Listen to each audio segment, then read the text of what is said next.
today the claim I will be refuting is that hybrid vehicles are harmful to the environment. 3 points that were made by my opponent are: electricity generated to charge car batteries will come from power plants that generate pollution, excuse me. 2, production of batteries that power such hybrid vehicles are high polluters. And lastly, mining, smelting, and recycling lead for a large fleet of electric vehicles would pose serious threats to the public health. Now, addressing the first secondary claim, according to the United States Department of Energy, electric vehicles use electricity produced from coal, nuclear, and natural gas, petroleum, or renewable sources. With that information, it conflicts with my opponent's claim because it's conventional vehicles that generate more pollution than hybrid vehicles. And he's pretty much saying that it generates pollution, but it's the conventional vehicles that generate more. So granted, they do generate pollution, but it's the conventional that's more. And also, according to the United States Department of Energy, with the comparison, there's fewer and cleaner emissions. Emissions pretty much is the actual exhaust and all the chemicals that go into the atmosphere. In regards to my opponent's second claim, according to the U.S. Department of Energy, most new plug-in hybrids and electric vehicles will use lithium batteries, and most of the batteries are made up of the components that can be recycled. That can't be said for conventional vehicles, and he's pretty much saying that production of batteries that power such hybrid vehicles are the higher polluters. But yet, going into my third claim, well, not only that, but the United States Department of Energy states that the batteries keep hazardous materials from entering the waste stream, but at the end of the beginning of the battery's useful life, as well as during production. And I totally take it back. That was still evidence for my second claim, not the third one.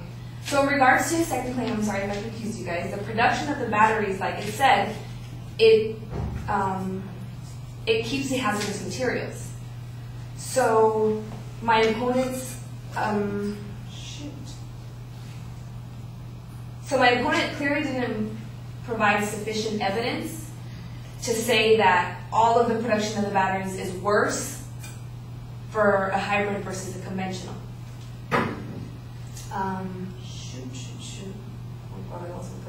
Anyways, lastly, for my third claim, oh my god, I'm so lost. Okay, so in regards to the last claim about the recycling, electric drive vehicles are relatively new to the U.S. auto market, so only a small number have been approached at the end of their useful lives, that meaning that we haven't had enough here in the United States to really do studies or tests. So, and in his paper he writes that with the proper regulation, exposure to lead can be avoided for everyone in and around the recycling plants. But according to my statement, there's not enough studies. So how could his information be accurate? And that in itself creates doubts on how my opponent sides with the health issues. But also, with the U.S. market not having very many vehicles to study, I don't believe that my opponent's research is accurate. Thank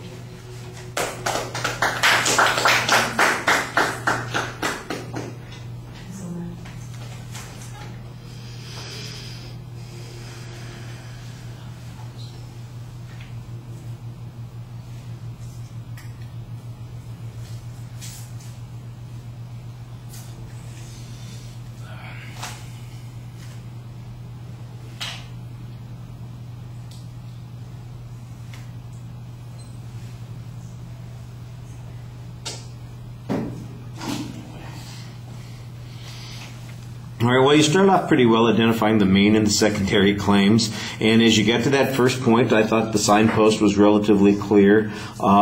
You basically present some information that acknowledges that both hybrids and conventional vehicles use these fossil fuels, and your argument comes down to, but the hybrids use less, or the conventional vehicles use more, and that's really where the problem is, which is okay. Your follow-up evidence on this is basically from the DOE that says, look, there are going to be fewer emissions with the hybrid vehicles. but we don't get much impact about how many fewer emissions there are going to be.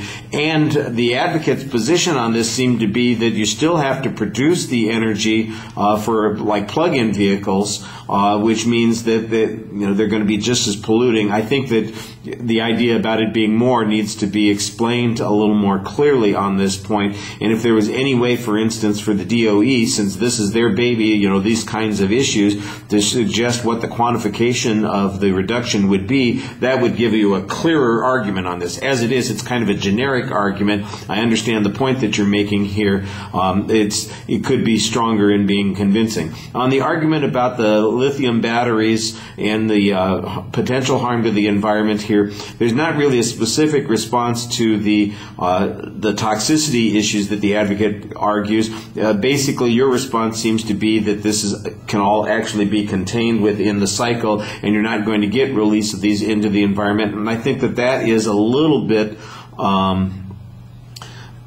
it's a good argument on this. I'm not sure that it addresses, for instance, the manufacturing process that the advocate talked about. Maybe the recycling is going to keep some of those things out, but I'm not sure how that prevents the release of the other things in milling and developing those kinds of things. There could be an argument here, but it feels a little bit underdeveloped. And of course, you got confused on that point, and so things got a little bit hectic on that. And you kind of panic a little bit as you're getting to the third point also, which I think is interesting, because when you get to that third point, you basically...